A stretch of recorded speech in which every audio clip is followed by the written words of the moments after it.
Bienvenue sur Light & Shoot, aujourd'hui on va voir ce qu'on peut faire avec ça.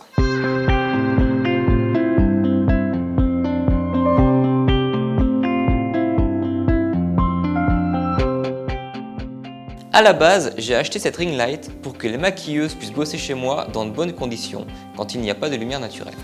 Mais j'ai forcément eu envie de le tester en séance photo. Ce modèle précis est un modèle Neewer qui n'est pas à LED et que j'ai trouvé pour environ 70 € sur Amazon. J'ai toujours défendu l'idée que si un truc fait de la lumière, on peut faire des photos avec. Il faut juste savoir identifier le type de lumière que cela va apporter, ainsi que les bons et les mauvais côtés. Ici, nous avons donc un anneau en lumière continue. Ce sera bien moins puissant qu'un flash. Cela va donc nous forcer à ouvrir un peu plus le diaphragme, monter en ISO ou baisser la vitesse d'exposition pour exposer la photo. L'utilisation principale de ce type de lumière, c'est de shooter à travers. Ce qui va donc nous donner une lumière très uniforme et quasiment sans ombre, car la lumière vient tout autour de l'objectif. C'est un éclairage très typé et très reconnaissable, notamment grâce au cercle qu'il produit dans les yeux du modèle. De premier abord, elle paraît très puissante, voire éblouissante. Mais comme je te l'expliquais dans la vidéo sur la loi du carré inverse, cette puissance diminue très vite lors des premiers mètres. Donc pour profiter de la puissance de cette lampe, on va préférer la placer assez près du modèle. Il va donc falloir shooter avec une longue focale pour ne pas avoir la lampe dans le cadre.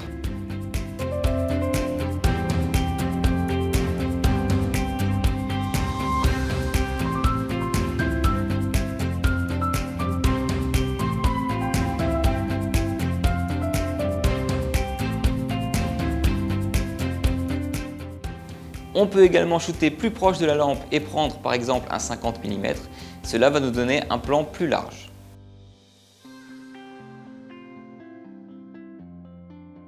Mais par contre, cela va créer des déformations. Je te donne ici une règle très importante, il faut que tu la retiennes. C'est la distance entre l'appareil et le modèle qui crée de la déformation et non pas la focale utilisée. À une distance de 3 mètres, il n'y a plus de déformation.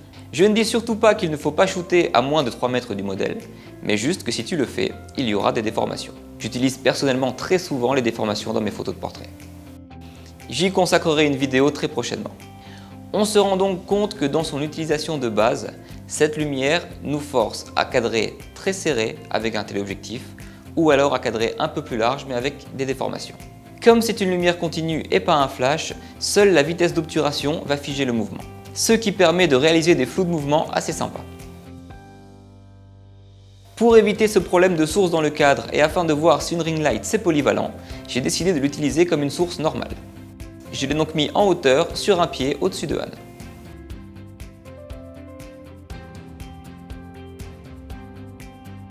J'aime beaucoup le rendu ici, on a quasiment l'impression que c'est une boîte à lumière. C'est un rendu beaucoup moins typé que le premier, mais qui marche très bien. Enfin, vu la forme de l'objet, j'ai voulu l'inclure sur une photo comme accessoire. Je l'ai placé derrière Anne pour créer une auréole, car c'est bien connu, Anne est un ange. J'ai ensuite équipé un flash Cobra avec une gélatine de chez Rogue.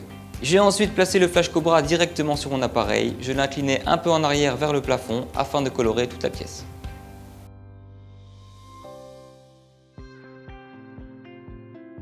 En conclusion, je te dirais que tu peux tout à fait shooter avec ce type de matériel si tu es conscient des limites qu'il va t'imposer de par le cadrage ou de par sa faible puissance qui va te forcer à adapter ta prise de vue.